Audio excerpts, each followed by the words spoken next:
It is time to review a long-awaited sequel where our characters are back to work. Yo, dudes, the Empire's pretty chill. Maybe you could, join it or something.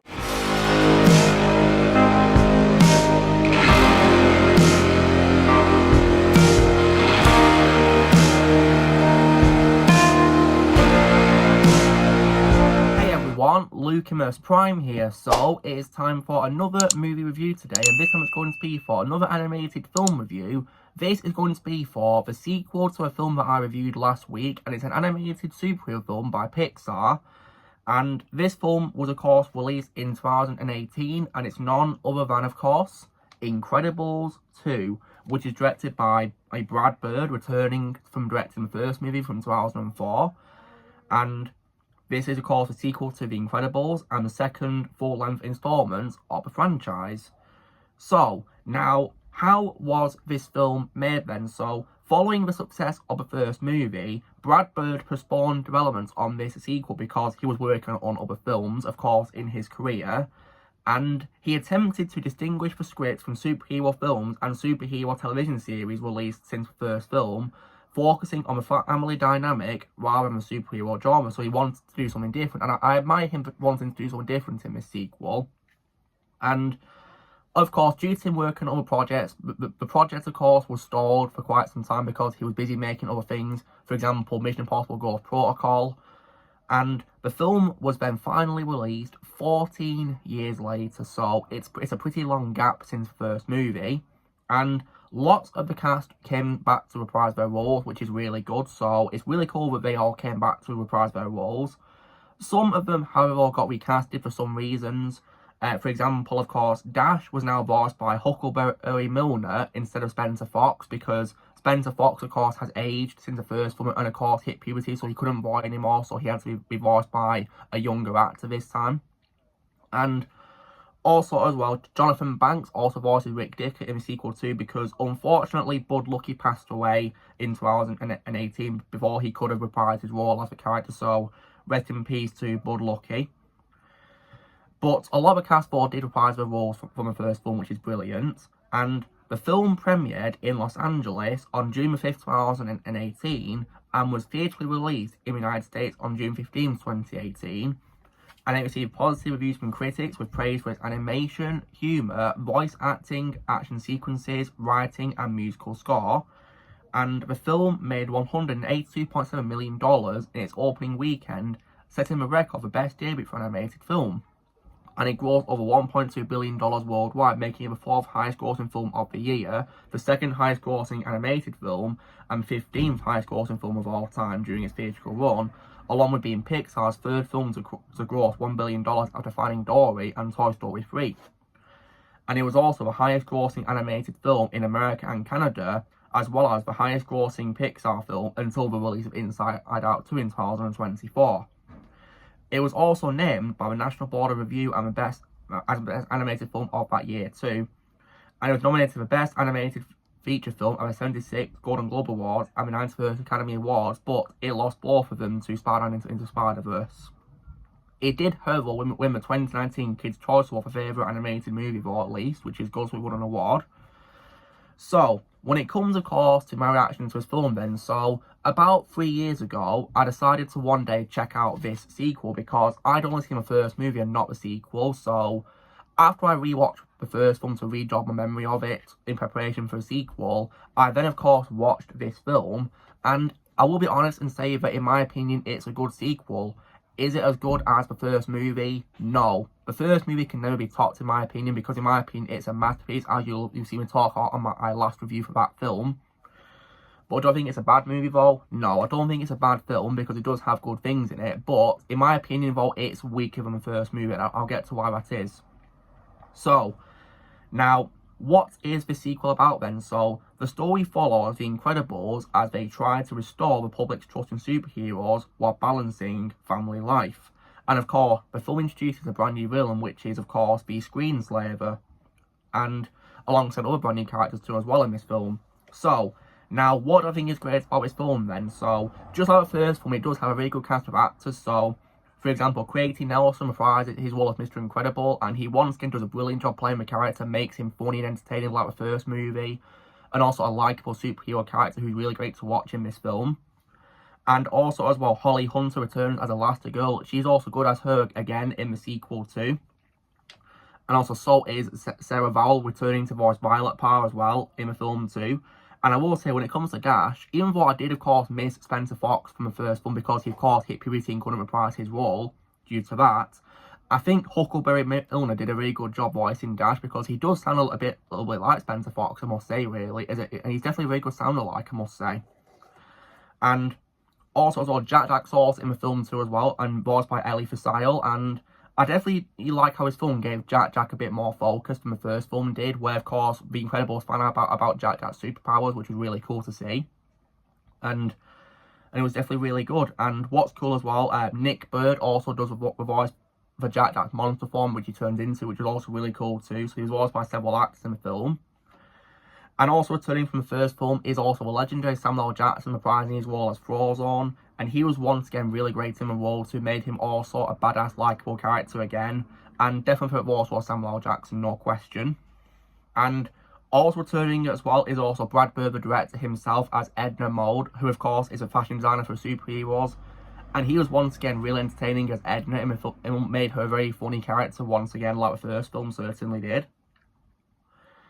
When it comes to characters introduced in this film, I love the addition of Bob Odenkirk as the character Winston Dever, who is a superhero fan leading a telecommunications company called DevTech. And I think he played Winston really well. That's definitely my favourite voice of Bob Odenkirk. He's a great actor. And the funny part is, when I see this film, I can literally just see Saul Goodman in Pixar animation, really. That's just all I think when I see him and hear Bob Odenkirk's voice, because I love Breaking Bad, so yeah. But I think he was brilliant as Winston Dever. And it's funny that I mentioned Breaking Bad because his co-star Jonathan Banks from Better Call Saul and Breaking Bad is also in this film playing Rick Dicker. Now, I of course missed Bud Luckey because he passed away and couldn't reprise his role, rest in peace to him. But I think for what it is, with Jonathan Banks was a really good choice to play Rick Dicker in this film as him. And I think he's a good voice actor when it comes to voice work I've heard him do. And Rick Dicker is definitely, in my opinion, a good role that he played. And also, as well, when it comes to other new faces in this film, it also introduces several other superheroes, which is really cool. So, Phil Lamar voices two characters called Crush Hour and He-Lectrics, which were both pretty cool characters with their abilities. And also Paul Eiding as Reflux as well, who of course is the elderly superhero who throws up hot lava, which is pretty cool and funny, I might add. And also, as well, returning from the first film as well is John Ratzenberger reprising his role as the Underminer, which is really cool. So, because what I love about the sequel is also how it continues on from the first film's cliffhanger, because the film's cliffhanger at the end of that film was setting up this sequel. So, it's good that this film continued where it left off, but I will say, though, its execution could have been better, though. And that also applies to this film's villain, too, as well, who's introduced in this film. And also, as well as this very good cast of actors, I also definitely really love this film's animation. Because it's been 14 years since the first movie, technology of course has improved in animated films, and it definitely is really well shown in this sequel because the film is definitely a lot more visually stunning in terms of animation. Many shots, in my opinion, also look pretty realistic too, I might add, as well, because of the improvements in animation. I mean, the first one's animation but was still fantastic for its time, but in the sequel, you can definitely tell it really has got more and more realistic and improved, I must say, which is really good. And as well as that, I also as well definitely love the musical score, which is composed again by Michael Giacchino. Just like the first film, he gives a really amazing soundtrack and definitely does a brilliant job composing it, like he's done for lots of his films. And of course, he's a recurring collaborator for Brad Bird, and he does a brilliant job composing the music for this. And just absolutely brilliant, really. And just like the first film, it also has really good action scenes which are really fun to watch and keep the film's pacing, because in terms of the film's runtime, it's literally quite a long film for animation standards, because it's 180 minutes, 2 minutes short of 2 hours. And in my opinion, though, it's paced really well because of these great action scenes which are entertaining to watch, they're exciting, fast-paced, just excellent and just really good to watch. And And when it comes to Brad Bird's decision to focus on the family in this film, I think he did a good job showing, of course, family life in this film, aside from, of course, superheroes, because while Elastigirl is, of course, on missions with these new superheroes I've talked about, I like how he gave focus to Incredibles at their home, and that's, of course, where we discovered Jack's powers, which was really cool to see. And that was just really well done, in my opinion, and I like how he wanted to do something different to the first film as well in this case. Despite that, well, we do have, of course, some fallbacks to the first film, but for example, we get to see, of course, the Glory Days super suits returning in this film, which was really nice to see as like a nice little throwback to the first movie. And the characters are still the usual like ourselves, of course, so I like how the sequel retained how good these characters are, which I really liked. Now, here, however, is why I'd say this film is weaker than the first film, and why the first film, in my opinion, is miles better. So, when it comes to, of course, the film's villain, Screenslaver, I'll be honest and say that, in my opinion, she was a pretty weak villain. Now, Catherine Keener did a good job voicing her with the direction she was given, I will say that. But I will say, though, that in my opinion, the character was really weak. Because I really do think, as well, that the way, of course, they revealed who the character was, in my opinion, poorly executed. And, of course, the character's plan has poor motivation and is really convoluted. So it just doesn't really work, to be completely honest. I mean, it could have probably worked if I had a better execution, but still, I thought the character was just really weak and nowhere near as good of a villain as Syndrome, most definitely. And speaking of the villains as well, of course, this film, of course, does continue the cliffhanger from the first one with Underminer. And while I appreciate it continuing where the first one left off, I was still disappointed with how this film executed Underminer as a villain, because at the end of the first one, he's built up to being, of course, a villain wanting, of course, to conquer the world, as implied. Yet, in this sequel, he's only just a mere bank robber, and that's it. So, I feel like they built him up for nothing, really, because after the intro of his film, which was really fun for what it was worth, he doesn't even appear again in the film until the credits, which is disappointing. So, all that build up for nothing? Come on. Like, that could have been so much better. Still, the opening scene was fun, but I will admit that.